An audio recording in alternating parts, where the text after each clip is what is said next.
Welcome back, everyone. Ready for another deep dive.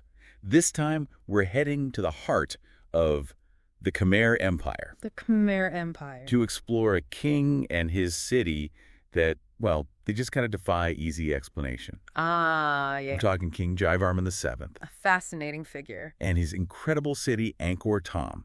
Incredible is an understatement, honestly. We've got excerpts from Wikipedia articles about Angkor Thom and Cambodian history in general. Of course, got to have that solid historical grounding. A smart history piece on Angkor Thom itself, which is always a great resource. Their stuff is always so engaging. And a few other historical websites just to round things out. Gotta love a good deep dive, right? Right. So Jayavarman VII, he's often called Cambodia's greatest king. And for good reason, I'd say. But what made him so great? I mean, was it just military victories? Well, he had those, for sure. Right. But his greatness, it goes way beyond battlefield wins. Okay, so, what else? What else is there? You gotta understand the context, right? The Khmer Empire at this point was predominantly Hindu. Like, pretty much everyone was Hindu. Yeah, pretty much. But then you have Jayavarman VII, and he embraces Mahayana Buddhism. Whoa. Okay, so a total shift. Yeah, and this wasn't just like, oh, this is my personal faith. Right. It became how he ruled, his whole approach to being king. So he was kind of a rebel, like going against the flow. You could say that, and we actually see this reflected in inscriptions from his reign. Inscriptions, like on temples and stuff. Exactly, things like the Ye Home inscription. Okay. It uses language to praise him that's, well, normally reserved for a Buddha. Like he's putting himself on that level. Bold move. Very bold. It suggests he's deliberately trying to elevate his status. Not just as a king, but as like a spiritual leader, too. Precisely. And this makes you wonder, right? How did his subjects see him? Did they see him as, I don't know, a god king? That's a great question. Like, how do you even begin to answer that? Well, we can actually get some clues from his portrait sculptures, believe it or not. Wait, really? From statues? Yep. Now, you might expect a king's statue to be all decked out.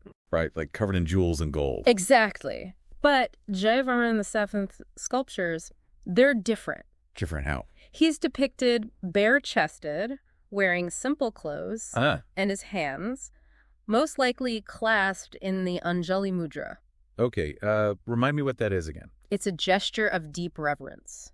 Oh, right. So it seems like he was trying to present himself as humble, accessible. Like, despite being the king, right? Exactly that. Almost like he's trying to connect with everyday people. Yeah, that's a good way to put it. And it's not just the sculptures either. What else? He launches this massive building program. Okay, makes sense. A powerful king. Got to build stuff.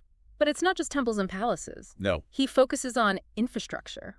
Things like hospitals. Hospitals. That's pretty ahead of his time. And rest houses for travelers and pilgrims. So he's thinking about the well-being of his people. Exactly. All of these things, his Buddhist faith, the building projects. It all paints a picture of a different kind of king. One who cares for his people, not just his own glory. Yeah, that's pretty remarkable, even by today's standards. It truly sets him apart, and it leads us to his most ambitious project. Which is? The city of Angkor Thom, his new capital. Ah, Angkor Thom. The great city. Those iconic towers, right? The very same. But before we get lost in those faces... Oh, those faces are definitely on the list. Let's take a step back. Think about the scale of this project. Like how big it is. Not just size. Angkor Thom wasn't just a city, it was a mandala. A mandala.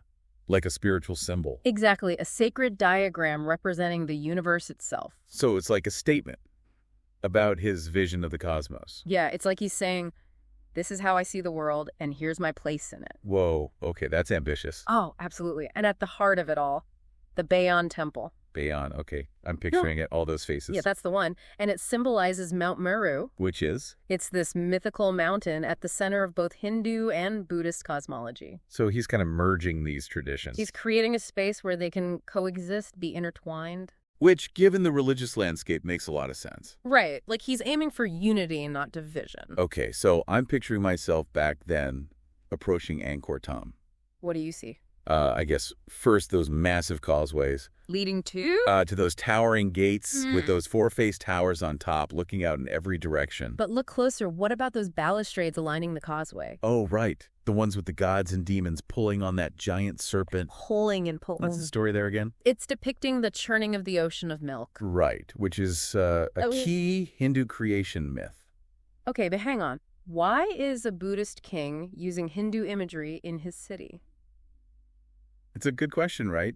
Maybe he's drawing on these familiar narratives. Like to create a shared sense of history, of heritage. Exactly, regardless of your specific faith. No, he's smart. He gets the power of symbols. A ruler who understands that symbols can unite a diverse population. Okay, so all this talk about symbols... It's leading somewhere, I promise. It's making me think about those faces again, on the towers. They are pretty hard to ignore. They seem to hold so much meaning, you know? And that's the thing, isn't it? They're one of Angkor Thom's biggest mysteries. Like, who are they looking at? What are they thinking? Who do they represent? Are they Avalokiteshvara, the Bodhisattva of compassion? Okay. Or maybe a fusion of Buddhist and Hindu deities? Hmm. Some even think they might be Jayavarman II himself. Really? Like the king's face on all those towers? Yeah, embodying that divine power of the king. That's kind of spooky, but also kind of awesome. Right. It's like they're staring across time, challenging us to figure them out. I am so ready to take on that challenge. But First, I want to know what it was actually like to be inside Angkor Thom. You want the inside scoop. Exactly. What would a visitor experience back then? Well, luckily for us, we have some accounts from a Chinese diplomat. Oh, yeah. I remember reading about him. He visited in the late 13th century, right? That's right. And his writings offer us a glimpse into daily life. The everyday stuff, the things you don't usually get in history books. Exactly. From the grandeur of the royal court to, what people ate for dinner. I love that kind of detail. It makes the past feel real. And that's exactly what we're going to explore in our next installment. Can't wait. So this Chinese diplomat, what's his name again?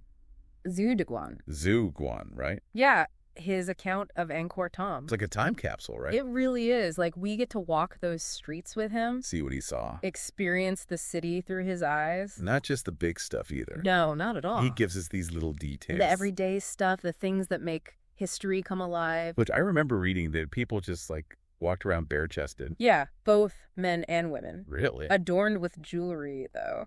Okay. And perfumes. He mentions fragrant perfumes everywhere. Makes sense. It's hot there. Right. And food. He was really impressed by all the rice and fish. Classic Khmer diet. Staples, yeah. He even describes how they fished. With these nets attached to bamboo poles. Interesting. Apparently, they still use that technique in Cambodia today. Wow, that's a direct link to the past. It's amazing, isn't it, how these little things connect us. Okay, so we're getting a feel for daily life. Yeah. But what about the bigger picture? What do you mean? Like the social structure of Angkor Thom. Yeah, like how is society organized? Exactly. Did Zhu Daiguan have anything to say about that? He did, actually. He observed a very clear hierarchy. Okay, like a pyramid. With the king at the top, of course. Makes sense. Then the priestly class, government officials. Then at the bottom. Commoners. Right. But he also mentioned something else. What's that? Slavery. Oh, wow. It was pretty prevalent, apparently. Where did the slaves come from? Mostly warfare or debt. That's a dark side to this otherwise, magnificent city. Yeah, it's a reminder that, even advanced societies had their problems. Things we'd consider totally unacceptable today. Absolutely. It's important to remember that. Speaking of social structure, what about women? Yes, their role in Angkor Thom. There are some theories that it was pretty progressive, right? Yeah, some scholars think women had more power than in other societies at the time. What did Zhu Daiguan see? Well, he mentions women running shops and markets. Okay, that's not too surprising. But here's the interesting part. He also says women were in charge of the royal treasury. Whoa, really? Yep, handling the king's finances. That's a huge responsibility. In a position of real authority. So maybe those theories about female empowerment aren't so far-fetched. It's possible. But unfortunately, Zhu Daiguan doesn't give us all the details. Was this common for all women? Or just the elite? We don't know for sure. It's frustrating, right? We just have these glimpses. Yeah, but it's still fascinating to think about. Definitely. And it shows how complex Khmer society really was. We always need to be careful about making assumptions about the past. Exactly. We can't just project our own values onto another culture. Okay, so we've got daily life, social structure. What about religion? Yes. Remember, this is a time of transition. With Jayavarman VII pushing for Buddhism. Right? But Hinduism is still around. What did Zodugwan see? He witnessed both Hindu and Buddhist rituals. Like happening at the same time? Side by side, yeah. So Angkor Thom wasn't just a melting pot of cultures, it was a melting pot of faiths, too. That's a good way to put it. And it seems like Jayavarman VII was cool with that. Yeah, he wasn't trying to force everyone into one belief system. More like, let's all just get along. Exactly. Live and let live. Which, again, reflects in the architecture. How so? Well, the Bayon of it, right.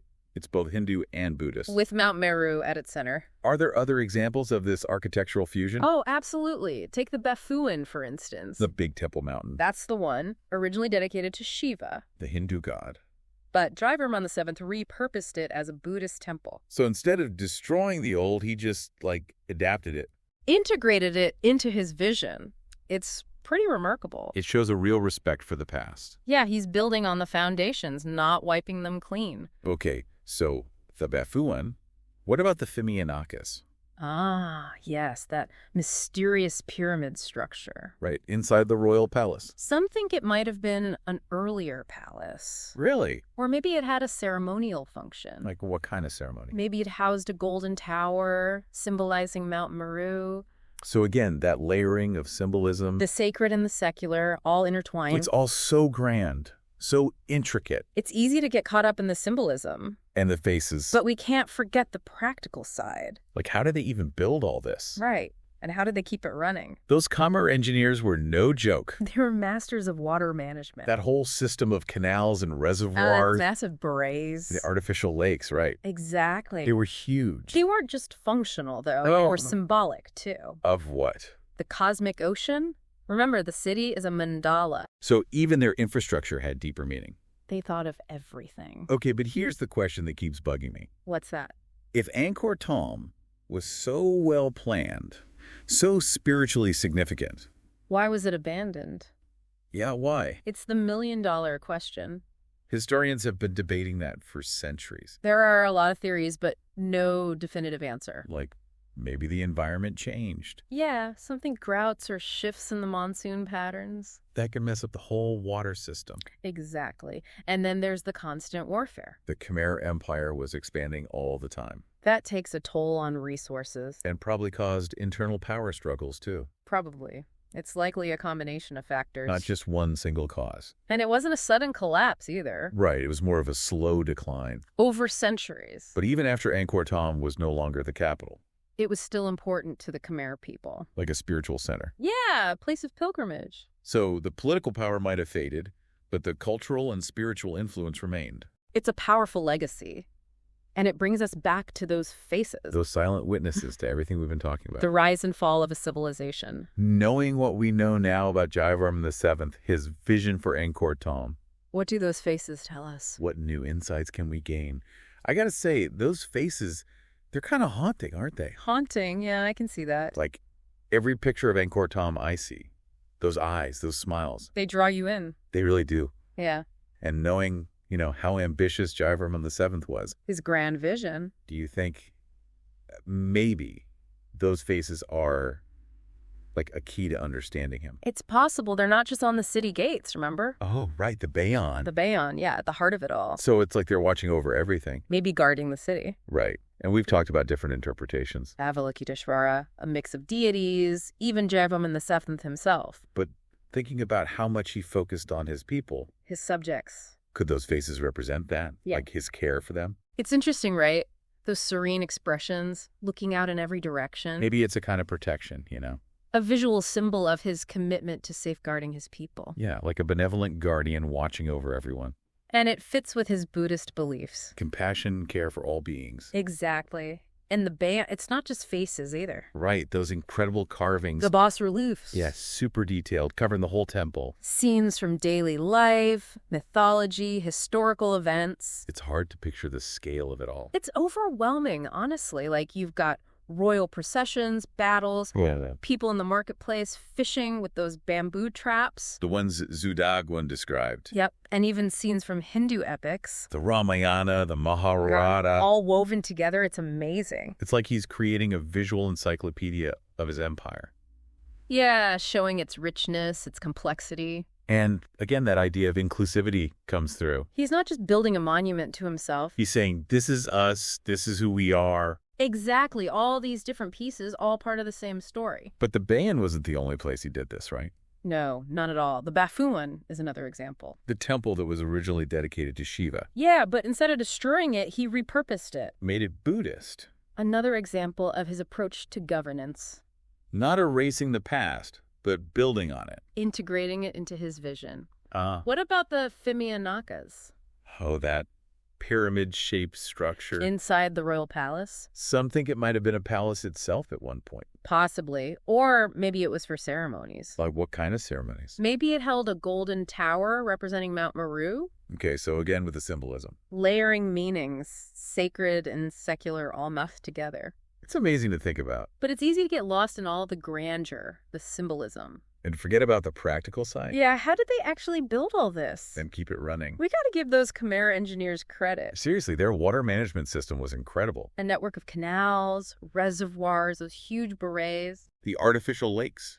Right, and those weren't just functional. No. They were symbolic, too. Of what? The cosmic ocean. Remember, the city is a mandala. So even their infrastructure had meaning. It's all connected. It all tells a story. It's like a puzzle, and we're just starting to put the pieces together. Exactly, and that's what makes studying history so fascinating. There's always more to discover. Always new questions to ask. Speaking of questions, The big one. why did Angkor Thom decline?